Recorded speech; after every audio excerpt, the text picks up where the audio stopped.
안녕하세요. 여러분들의 감성교수 제시입니다. 예전부터 종종 받았던 질문 중에 만들었던 피규어는 어디에 보관하는지 많은 분들이 궁금해하셨습니다.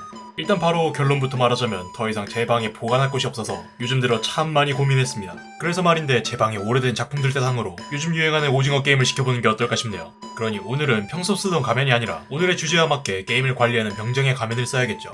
하지만 저는 게임의 감독관일 뿐입니다. 현장에서 발로 뛰는 부하 직원은 따로 있어야죠. 그러니 오늘 게임을 도와줄 미니 사이즈의 병정을 만들어 보도록 하죠. 고로 오늘의 작품은 오징어 게임의 병정입니다. 맨 처음 시작은 간단합니다. 미리 만들어 놓은 뼈대에 문풍지를 감싸는 걸로 시작하거든요. 아니 뜬금없이 왜 클레이가 아니라 문풍지? 라고 생각하시겠지만 오늘은 움직이게 만들려면 클레이로 속을 채우면 안 되거든요.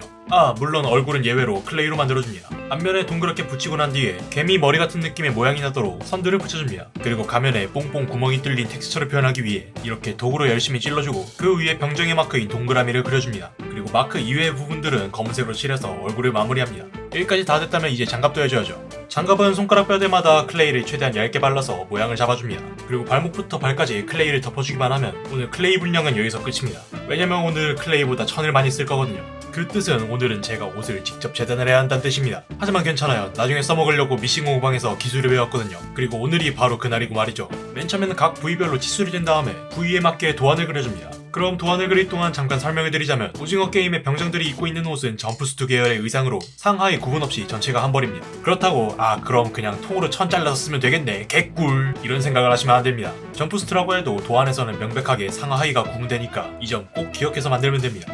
오늘을 위해 동대문에서 원단도 기가 막힌 걸 준비했는데요. 자세히 보시면 이 원단의 텍스처가 오돌토돌한 것까지 완벽하게 드라마와 일치하도록 준비했습니다. 그럼 아까 만들어 놓은 도안들을 그대로 가져와서 천 위에 그대로 그리는데요. 나중에 다 꿰매고 완성했을 때 펜선이 안 보여야 예쁘기 때문에 반드시 겉면으로 드러나지 않는 면에 도안을 그리시길 바랍니다. 다 그린 도안은 절대로 선대로 자르지 마시고 꼭 선보다 약 0.5에서 1cm 정도 여유를 남기고 잘라주세요. 왜냐면 저희는 저 선대로 바느질을 할 것이기 때문에 여유를 안 남기면 전신 타이즈 같은 느낌의 병정이 나옵니다. 그럼 이제 본격적으로 바느질을 해야죠.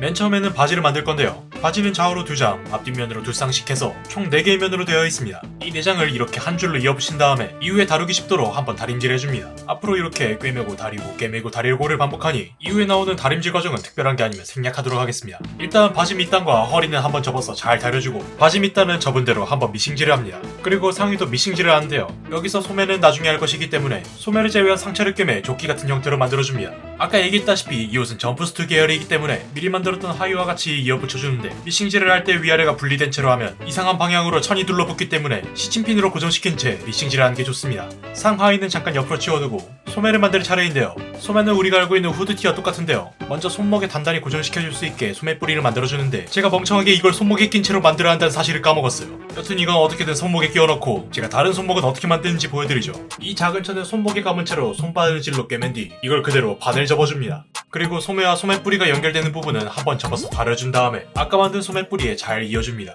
이렇게 한 바퀴 둘러서 꿰매주면 살풀이 같은 느낌의 옷이 나오는데 이걸 그대로 뒤집어서 소매 형태로 만들어줍니다. 그리고 이 상태에서 소매 아랫부분을 꿰매면 끝입니다.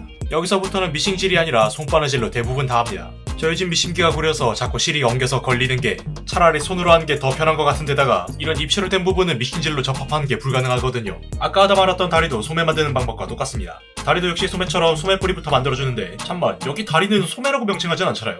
이걸 바지부리라고 할 수도 없고 혹시 이 다리가 들어가는 제일 아랫부분 명칭이 뭔지 아시는 분은 꼭 댓글 남겨주시길 바랍니다. 여튼 이렇게 바느질로 천천히 꿰매가면서 양쪽 다 가랑이까지 왔다면 하복부까지 마저 바느질을 해줍니다. 물론 바지 부분 끄트머리 라인이어 맞아떨어져야 하기 때문에 이 부분은 미리 시침핀으로 고정시켜놓고 바느질을 하면 좋습니다. 그럼 이제 옷을 입고 벗을 수 있게 지퍼도 달아야죠? 지퍼는 이전에 다녔던 공방에서 사이즈가 제일 작은 것으로 구했습니다. 우선 이렇게 지퍼를 벌어놓고 양쪽 지퍼를 상의에 꿰매줍니다. 근데 제가 여기서 실수를 하나 했는데 여기도 아까 바지처럼 끄트머리 라인을 맞췄어야 했는데 너무 바느질에 열중한 나머지 끄트머리 보는 걸 잊었지 뭐예요. 그래서 지퍼는 잘 채워지는데 끄트머리가 이렇게 엇나가는 게 보기 너무 불편하네요. 이런 부분은 그냥 다 뜯고 라인 맞춰서 다시 해야 합니다. 이제 이 몸체랑 아까 만든 소매랑 이어주는데요. 여기는 겨드랑이 부분부터 시작해서 앞뒤로 꿰매준 다음에 어깨 위까지 오면 바느질을 목까지 다해 슈트를 완성합니다. 어때요? 여기까지만 해도 꽤 그럴듯하지 않나요? 당장이라도 손에 총 쥐어주고 일하러 가라고 하고 싶은 비주얼이긴 하지만 신분을 좀 더 제대로 가리려면 후드도 만들어야죠. 후드는 안쪽 도안과 바깥쪽 도안이 약간 다른데요. 안쪽 도안은 단순하게 2장이지만 바깥쪽 도안은 왼쪽, 오른쪽, 가운데 이렇게 3장으로 되어 있습니다. 먼저 이걸 안쪽 도안과 바깥쪽 도안 따로 접합한 다음에 이 두 개의 조각을 이제 합칠 겁니다. 안쪽 도안을 뒤집어서 바깥 도안이랑 겹친 다음에 머리를 감싸는 부분만 먼저 꿰매줍니다. 목이랑 이어지는 부분은 일단 놔두세요. 머리 부분을 다 꿰매고 나면 이렇게 뒤집어서 우리가 알고 있는 후드 모양대로 만들어줘야 하거든요. 그리고 여기서 바느질한 부분은 한번 다림질을 해서 우리가 알고 있는 후드 모양대로 납작하게 밀어줍니다. 여기까지만 봐도 우리가 알고 있는 후드 모양과 똑같죠? 하지만 이 형태를 완전히 유지하기 위해 이 모서리 끄트머리 부분만 한 번 더 바느질을 해줍니다. 여기까지 다 완료됐다면 몸체랑 결합해 후드까지 마무리합니다. 이쯤 되면 천 두께가 너무 두꺼워서 바늘이 잘 안 들어가니까 이렇게 손 대신 니퍼로 억지로 찔러 넣으면서 하면 덜 힘들이면서 바느질을 할 수 있습니다. 그럼 후드까지 다 했으니 정말 끝일까요? 아니요. 이제 정말 진짜 마무리로 주머니 여러 개를 달아줘야죠. 일단 주머니가 들어가는 위치는 바지 양쪽에 하나씩, 그리고 왼쪽 가슴에 하나까지 해서 총 3개가 들어갑니다. 개수가 많긴 하지만 주머니 만드는 방법은 굉장히 심플합니다. 우선 미리 도안대로 그려놓은 라인대로 바느질만 해주면 되는데, 이게 아무리 인형이라고 해도 물건을 담는 용도로 쓰는 주머니니까 당연히 윗부분은 뚫어놓은 채로 바느질을 해주고, 이제 이 윗부분을 감싸줄 수 있는 주머니 덮개를 만들어줄 겁니다. 우선 적당한 사이즈의 천을 반으로 접어서 양쪽을 꿰매주고 이 쬐깔한 걸 그대로 뒤집어 놓은 걸 바로 주머니에 달아줍니다. 여기부터는 아까 후드랑 같은 이유로 바늘이 잘 안 들어가기 때문에 다시 니퍼를 들고 와서 바느질을 하는 게 훨씬 편할 겁니다. 이걸 모든 위치에 다 부착하고 난 다음에 주머니가 있는 방향으로 한번 접어주면 주머니는 끝이고, 이제 정말 마무리로 병정의 허리 라인을 담당하는 벨트를 만들기 위해 끈을 가져와서 알맞은 허리 둘레대로 잘라 그대로 부착하고 벨트 버클까지 만들어주면 제 명령대로 온갖 굳은 일을 다 해줄 수 있는 하수인이 완성됩니다. 이놈 생긴 걸 보니 일 잘하고 아주 성실하게 생겼어요. 군기도 잘 잡혀있어서 늘 정신 바짝 차리고 일할 것 같군요. 게다가 이 미동 없는 표정에서 냉철한 판단력까지 느껴집니다. 자, 그럼 이제 일할 준비는 됐나? 아주 훌륭하군요. 그럼 이제 본격적으로 게임을 시작하도록 하죠. 첫 번째 게임은 무궁화 꽃이 피었습니다입니다. 그럼 게임 장소로 이동하겠습니다.